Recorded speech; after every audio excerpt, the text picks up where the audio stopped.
आज हम बात करेंगे इस वीडियो में गुप्ता एम्पायर के बारे में। गुप्ता डायनेस्टी एंशिएंट इंडिया की सबसे पावरफुल डायनेस्टी में से एक मानी जाती है, जिसका रूल अराउंड 322 सीई से 550 सीई तक रहा। इसकी फाउंडेशन चंद्रगुप्त फर्स्ट ने रखी थी।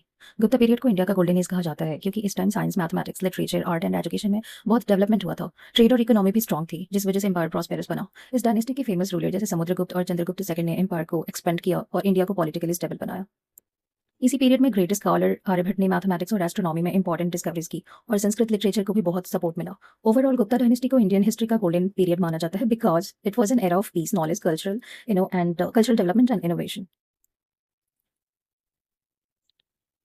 गुप्ता डायनेस्टी को इंडिया का गोल्डन एज कहा जाता है और इसका रीजन सिर्फ पावरफुल रूलर्स नहीं थे, बल्कि एजुकेशन सिस्टम भी था, साइंस और लिटरेचर का इंक्रेडिबल डेवलपमेंट भी था।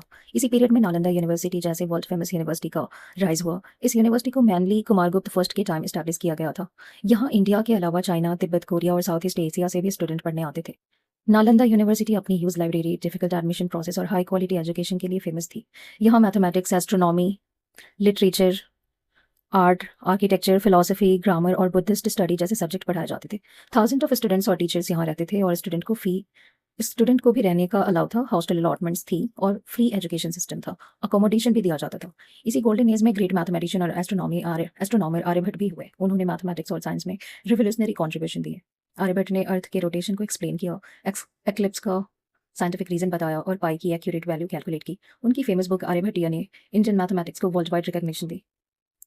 लिटरेचर की फील्ड में भी गुप्ता पीरियड बहुत एडवांस्ड था। ग्रेट संस्कृत पोइट कालिदास जैसे इसी पीरियड से जुड़े हुए हैं।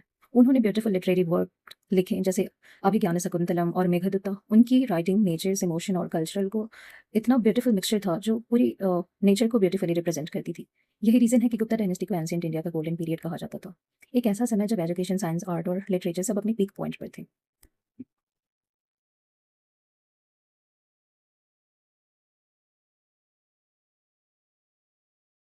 Now we're going to talk about the downfall of Gupta Empire.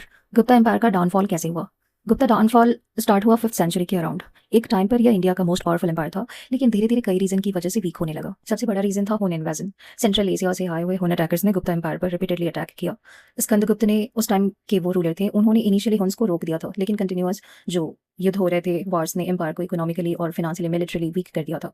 इसके बाद वीक रूलर्स और इंटरनल कन्फ्लिक्ट्स भी काफी बढ़ने लगे, जिससे एम्पायर छोटे छोटे पार्ट्स में डिवाइड होने लगा और सेंट्रल कंट्रोल कमजोर हो गया। ट्रेड और इकोनॉमी भी डिक्लाइन होने लगी। फाइनली 6th सेंचुरी तक गुप्ता एम्पायर ऑलमोस्ट कोलैप्स हो चुका था।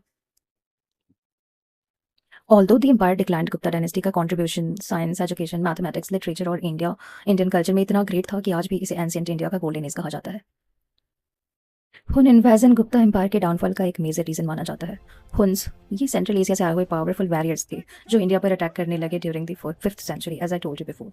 जब स्कंदगुप्त रूलर थे तब उन्होंने हुन्स को सक्सेसफुली डिफीट किया और कुछ टाइम तक गुप्ता एम्पायर को प्रोटेक्ट किया, लेकिन कंटिन्यूअस अटैक्स और वॉर्स की वजह से एम्पायर की मिलिट्रली और इकोनॉमी वीक होने लगी। स्कंदगुप्त के बाद गुप्ता रूलर्स उतने स्ट्रॉन्ग नहीं रहे, जिस वजह से Hund's gradually north western India के कुछ एरियाज पर कंट्रोल करने लगे। इन इन्वेजन ने ट्रेड, एडमिनिस्ट्रेशन, स्टेबिलिटी को डैमेज किया और हुन अटैक्स के बाद गुप्ता एम्पायर धीरे धीरे डिवाइड और वीक होता गया, जो फाइनली उसके डाउनफॉल का इंपॉर्टेंट रीजन बना। हुन इन्वेजन के टाइम बहुत इनस्टेबिलिटी क्रिएट हो गई थी। कंटिन्यूअस वॉर्स, अटैक्स और डिस्ट्रक्शन की वजह से लोग अनसेफ फील करने लगे थे। जिन एरियाज पर हुन्स अटैक करते थे वहाँ के विलेज और सिटीज डैमेज हो जाते थे। ट्रेड और रूट्स डिस्टर्ब हो गए थे, जिस और कई लोगों की लाइवलीहुड खत्म होने लगी थी। इसी वजह से लोग सेफर प्लेस की तलाश में माइग्रेट करने लगे। कुछ लोग नॉर्थ वेस्ट रीजन छोड़कर सेंट्रल और ईस्टर्न इंडिया की तरफ शिफ्ट हुए। मर्चेंट्स ने भी अपने ट्रेड सेंटर चेंज किए क्योंकि वॉर जोन में बिजनेस डिफिकल्ट हो गया था। इस माइग्रेशन और इनस्टेबिलिटी की वजह से गुप्ता एम्पायर का एडमिनिस्ट्रेशन और इकोनॉमी और भी वीक होने लगा। धीरे धीरे एम्पायर स्मॉल रीजन में डिवाइड हो गया, जिसने गुप्ता डायनेस्टी के डाउनफॉल का और भी फास्ट कर दिया था समय के साथ। ऑल्दो गुप्ता एम्पायर का डाउनफॉल हो गया था, लेकिन उसकी लेगेसी आज भी इंडियन हिस्ट्री में बहुत इंपॉर्टेंट मानी जाती है। इंडिया आर्ट, आर्किटेक्चर को इन्फ्लुएंस किया। पॉलिटिकल स्टेबिलिटी, कल्चरल ग्रोथ और इंटेलेक्चुअल अचीवमेंट की वजह से गुप्ता डायनेस्टी को इंडियन सिविलाइजेशन के मोस्ट ग्लोरियस पीरियड में से एक माना जाता है। आज भी इसका इम्पैक्ट इंडियन कल्चर, एजुकेशन और साइंटिफिक हिस्ट्री में देखा जा सकता है।